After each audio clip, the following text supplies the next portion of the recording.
The 28th edition of the Conference of Parties is set to bring together world leaders, industrialists, activists, and indigenous people in a concerted effort to address the pressing issue of climate change. This annual event serves as a platform for the 190 countries, all members of the United Nations Climate Framework, to collaborate and advance strategies aimed at transitioning away from fossil fuels. The primary objective is to fulfill the collective commitment made during the 2015 Paris Agreement, where nations pledged to limit global temperature increases to no higher than 1.5 degrees centigrade above the pre-industrial levels by the end of the century, with an absolute upper limit of 2 degrees centigrade. Despite unanimous acknowledgement among countries that breaching these temperature limits would have severe consequences, recent data points raise a concerning picture. Emission reduction efforts, instead of achieving the required 8% annual cut, have seen a growth of 1.2% from 21 to 22.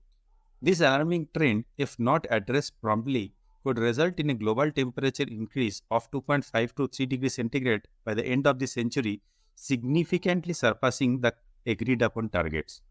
The scientific community emphasizes the urgency of substantial and immediate action. With 86 instances recorded this year alone of global temperatures surpassing the critical 1.5 degree centigrade threshold, the detrimental effects of climate change are becoming increasingly evident. From extreme weather events to rising sea levels, the consequences of global warming are impacting communities worldwide. Despite major economies presenting ambitious national plans to mitigate climate change, the disparity between commitments and actions persists. Structural and political challenges coupled with economic interests have hindered the implementation of effective measures. The complexity of coordinating efforts among diverse nations with varying economic capacities further compounds the challenge of achieving meaningful progress. COP28 holds immense significance as a platform for re-evaluating and reinforcing global commitments to combat climate change. The conference provides an opportunity for leaders to discuss and implement practical measures, address existing gaps in strategies, and foster international cooperation. It is crucial for participants to move beyond rhetoric and translate commitments into tangible actions that can catalyze the necessary transformation towards sustainable and resilient economies. Over nearly 3 decades of the Conference of the Parties meetings, major economies have formulated and agreed upon three fundamental principles to guide global efforts in combating climate change. These principles address historical emissions, the economic peril of fossil fuel consumption, and the need for compensation in both transitioning to cleaner energy sources and dealing with climate-related disasters. However, translating these principles into actionable policies remains a significant challenge due to mutual suspicion, deglobalization sentiments, and political fears among heads of governments.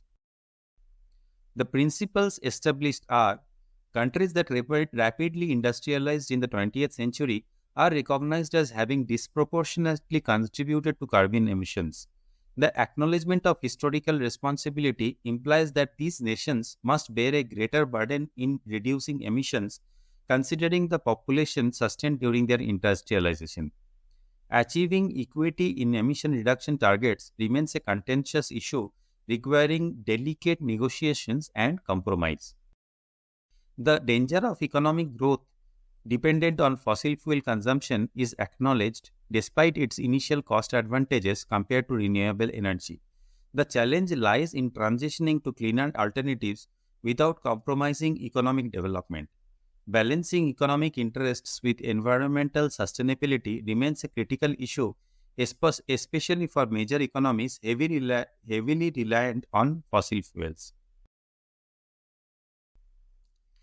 Developing countries and those with minimal industrial infrastructure today are recognized as needing compensation for adapting costlier but cleaner non-fossil fuel sources. This principle aims to address the financial challenges these nations face in embracing sustainable practices. However, the actual implementation of compensation mechanisms has been slow and faces resistance from economically powerful nations. The principles agreed upon at COP meetings face substantial hurdles in implementation. Mutual suspicion among nations, The rising spirit of deglobalization and the fear of political reprisals within domestic constituencies inhibit the translation of these principles into effective policies. Bridging the gap between rhetoric and action remains a persistent challenge. Conclusion of the global stocktake is anticipated to be a focal point at COP28. This comprehensive assessment of collective progress towards climate goals will require a transparent reporting and a commitment to genuine emission reductions. The challenge lies in ensuring that the stocktake is not merely a self-regulatory exercise but a catalyst for meaningful actions. The operationalization of the loss and damage fund is another critical issue. While the need for compensating countries facing climate disasters is recognized, there is ambiguity regarding the fund size and individual contributions by countries. Resolving these financial intricacies is vital for addressing the immediate impacts of climate change on vulnerable nations. In conclusion, COP28 is poised to be a critical juncture in the global response to climate change. While the established principles provide a foundation, the conference must confront the challenges of mistrust, deglobalization sentiments, and political fears to facilitate decisive action. The issues of the global stocktake and the loss and damage fund demand transparent and equitable solutions to ensure that COP28 transcends the usual self-regulatory nature of the international agreements, living up to its goal of compelling signatories to take definitive and transformative action in the face of the escalating climate crisis.